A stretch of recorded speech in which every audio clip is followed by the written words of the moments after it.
Here's my review of Loki Season 2, Episode 3. This episode was great, where we're just following Loki and Mobius, who go to 1893 to the World's Fair to track down Victor Timely. And I thought that this was just a really solid episode. You get to learn a lot more about Kang, and you get to see like a lot of the behind the scenes of like what his plan is, like who and how he maybe rose to power. You just get a lot of cool stuff you can see throughout this show.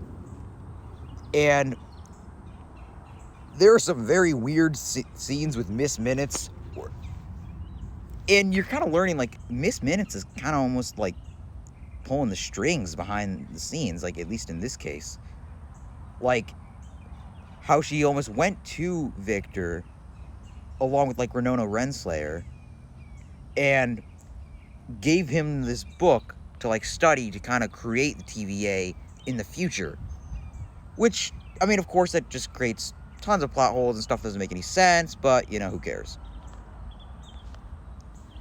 But you get to learn a lot more about the relationship, and I thought that Jonathan Majors' performance here was really good, with him doing almost like he's coming across as very timid and meek, and it just made him really sympathetic in many ways. I mean, like, you kind of feel bad for him, even though, like, I mean, he's supposed to be the villain, but I thought that it was done very well here.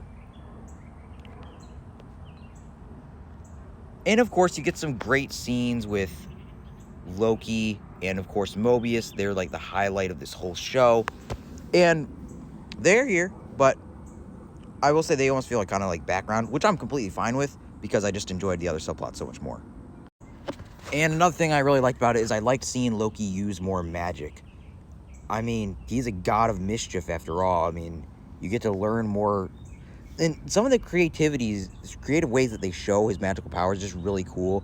Because, like, you can't use them inside the TVA, and obviously the TVA has kind of been corrupted. So it's cool when we get to travel back in time. That was one of my favorite parts. Like, it just was just a mini time travel show.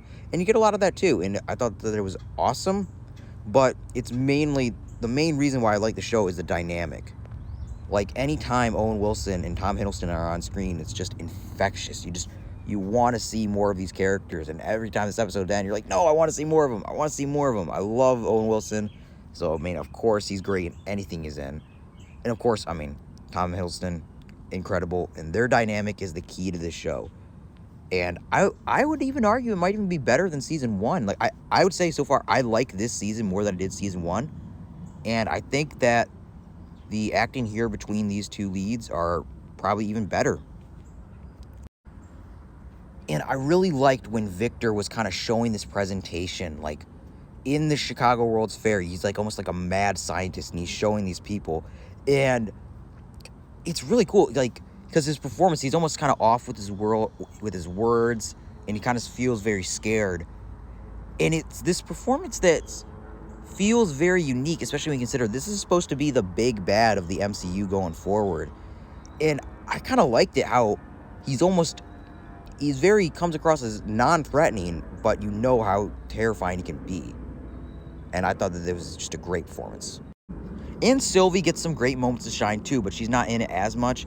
But she gets some great moments on this the Ferris wheel. I thought that was really cool. This really awesome action scene, this really cool fight scene. I thought that was great. But the main standout, of course, is Jonathan Majors. And I loved just seeing Kang's reaction. Well, in this case, Victor's reaction with Winona Renslayer. And you want to know more about these characters. Like, and that's what I've just been liking the show. It feels more like a character study. Character comes first in the show, and that's what I really like. And of course, like with this whole show, like you could probably pick apart like time travel, like multiverse mumbo jumbo that doesn't make sense, but I didn't care. And another standout, like of course, Miss Minutes. We kind of know that she's kind of evil. We know that, like, in this we learn that she was created by Victor, or one of the Kangs at least. And like, I mean, that was revealed in Season 1, but I mean, just getting any excuse to see more Tara Strong. I mean, Tara Strong is just, I mean, I love her. I mean, I really only know her as Timmy Turner, but she is great as Miss Minutes. And I'm like, okay, if you could make a clock one of the best characters in the show, it's awesome. And there's some really cool scenes, almost really creepy scenes, where you have this feel like, for some reason, Miss Minutes is attracted to Kang, and it's one of the things, it comes off as really creepy, because there's this, like you have this almost AI robot, but it is alive, and then it's sexually attracted to a human, where I think that is intentionally comes off as really, really creepy, which I liked. I liked how, like, weird and creepy it was, because I was like, what? But, hey, I thought it was great, and Tara Strong's performance just really sells it. She really just, like, embodies this character. Probably one of my favorite characters of this show is Miss Minutes. She's just great. And then the scene where she scares all these people, like, is just kind of hilarious, but also is kind of scary, because, like, this is obviously in, like, the 1800s, and these people would have no idea what is going on. So she just grows super big and just says, boo, in, like, her little southern accent, and then she does that classic laugh. It's just great. And then we get this really big reveal. So at the end, Miss Minutes and Renona, they travel to the end of time, like that we saw at the end of season 1, and then we find He Who Remains.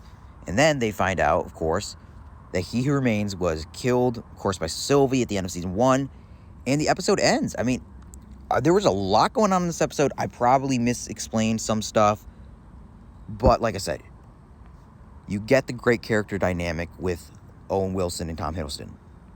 You get the awesome use of magic and the creativity, and the VFX are beautiful. You get that with the amazing action, and it almost comes off as magical. I mean, it is magic, and it's, like, very engaging to watch.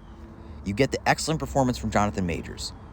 And I will say, like, the only thing I thought was lackluster was I want to say, like, Sylvie. I mean, there's nothing wrong with her acting. I thought she was great. Just, like, it kind of felt like, I think this episode was around maybe 50 minutes. Just maybe only felt like maybe 5 or 10, not even. So at some parts with her did feel a little underdeveloped, but, like, overall, I really enjoyed this episode. And so, yeah, of course, just repeating myself, you get the great character dynamics, you get the great CGI, you get this really weird performance from Tara Strong, aka Miss Minutes, and overall, you just get a great episode. I thought this was a really solid episode. I'm really liking it, and yeah, I thought it was great.